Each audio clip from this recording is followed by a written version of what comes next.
This is VOA News. I'm Joe Ramsey. Israeli strikes across Gaza have killed at least 18 people as the United States says it would veto another draft UN ceasefire resolution.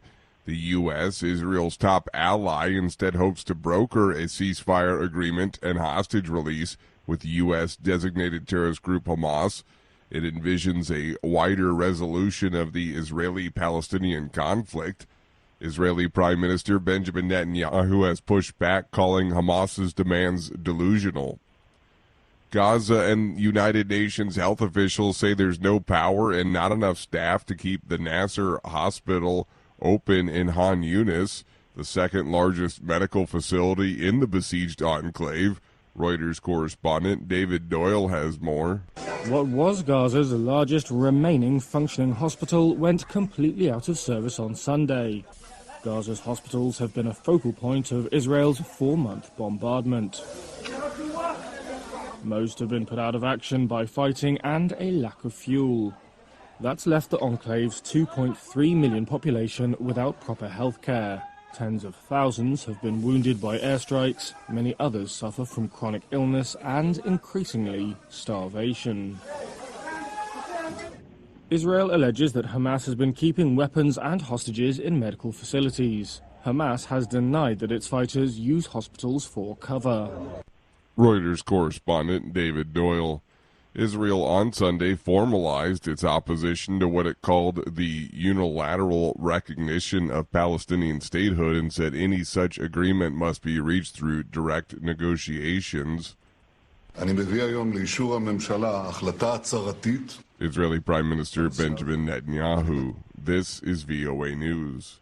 Many Russians took to the streets of cities globally following the news of Russian opposition leader Alexei Navalny's death, including in Los Angeles, to honor the memory of the outspoken dissident and demand a proper investigation into his death.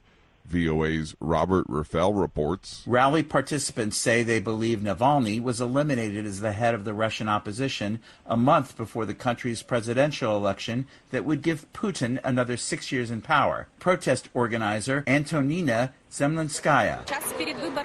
They wanted to destabilize the opposition, to paralyze us so we can't continue to agitate people not to vote for Putin, so we drop our hands so we can't continue fighting.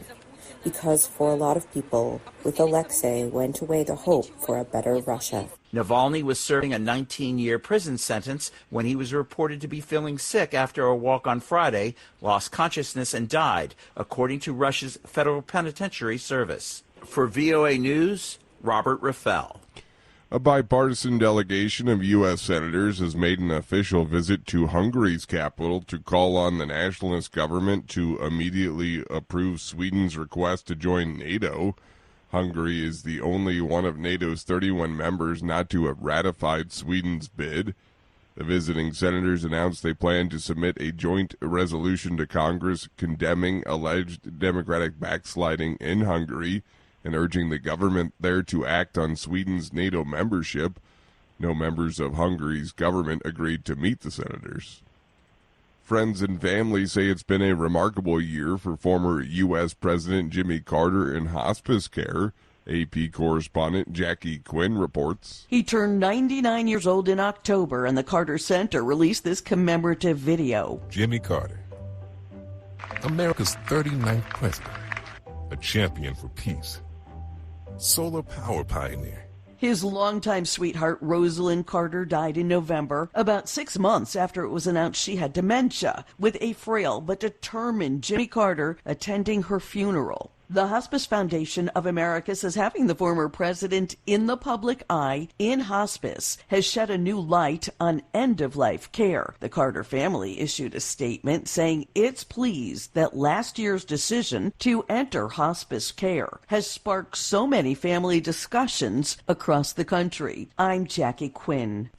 Thousands of demonstrators on Sunday are marching through cities in Mexico and abroad in what they call a March for Democracy. It comes ahead of elections June 2nd in the country. I'm Joe Ramsey.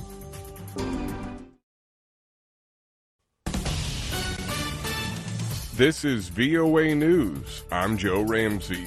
A draft resolution at the United Nations Security Council calling for an immediate ceasefire in Gaza, not linked to Israeli hostages being released, was vetoed by the United States on Tuesday. The U.S. has proposed calling for a temporary ceasefire as soon as practicable, on the condition all hostages are released. Reuters correspondent Chris Dignam has more. Israel's UN ambassador said the word ceasefire was being mentioned as if it was, quote, a magical solution. A ceasefire achieves one thing and one thing only: the survival of Hamas. Washington traditionally shields Israel from UN action and has been averse to the word ceasefire in any resolution. But the draft resolution it proposed could signal a shift, as the U.S. text echoes language that President Joe Biden said he used last week in extensive talks with Israel Prime Minister Benjamin Netanyahu, in which he pushed for a temporary ceasefire. Reuters correspondent Chris Dignam. Hamas is a U.S. designated terrorist group. The World Food Program said on Tuesday it has to pause deliveries of food to isolated northern Gaza because of increasing chaos across the territory, hiking fears of potential starvation. The U.S. will announce a major package of sanctions against Russia later this week over the death of opposition leader Alexei Navalny and the 2-year Ukraine war, President Joe Biden said on Tuesday. I told you we'd be announcing sanctions on Russia. We'll have a major package announced on Friday. The White House says the package will hold Russia accountable for what happened to Mr. Navalny and for its actions over the course of the war in Ukraine, without providing details on the sanctions measures. This is VOA News. The bullet-riddled body of a man found in Spain is now believed to be that of Russian defector Maxim Kuzmanov, who escaped across the front line and into Ukraine last year with an army helicopter. AP correspondent Jennifer King reports. The body was found February 13th in La Cala near the eastern port city of Alicante. He had been shot half a dozen times and run over by a car. Spain's civil guard said they found documents on the body that initially identified him as a 33-year-old Ukrainian, but police now believe it was the man who defected by flying into Ukraine with the help of Ukrainian intelligence. According to the Russian state news agency TASS, the head of Russia's foreign intelligence service told journalists Kuzmanov was a traitor and a criminal who became a, quote, moral corpse, unquote, as soon as he started planning his crime. Reports said a burning car was found near the area later, but the civil guard could not confirm that it was the one used in the attack. I'm Jennifer King. Prosecutors said on Tuesday a former FBI informant charged with making up a multi-million-dollar bribery scheme involving U.S. President Joe Biden, his son Hunter, and a Ukrainian energy company had contacts with officials affiliated with Russian intelligence.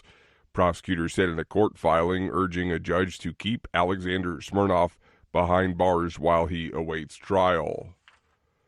The African Development Bank is warning the rising cost of energy, food, and other commodities in several African countries, including Angola, Ethiopia, and Kenya, could trigger social unrest. Already, people in Africa's most populous country, Nigeria, have been marching to protest the high cost of living. Timothy Obuzu reports from Abuja. The bank said in its 2024 forecast that energy and food prices increases, along with a currency depreciation in Angola, Ethiopia, Kenya, and Nigeria, could spark internal conflict despite Africa showing overall economic growth. The bank also said conflicts in Eastern Europe and the Middle East could trigger supply disruptions, exacerbate inflation across the world, and make Africa's situation more precarious. This as protests over hunger and the cost of living grow in Nigeria. Timothy Obiezu, VOA News, Abuja, Nigeria. South Africa's President Cyril Ramaphosa has announced the highly anticipated national election will be held on May 29th. Ramaphosa's ruling African National Congress, the party once led by Nelson Mandela, is expected to face a stern test to retain its majority in South Africa's seventh fully democratic national election since the end of the apartheid system of forced racial segregation in 1994. The ANC has been in government for 30 years, but several polls this year show it's slipping in the national election for the first time. I'm Joe Ramsey, VOA News.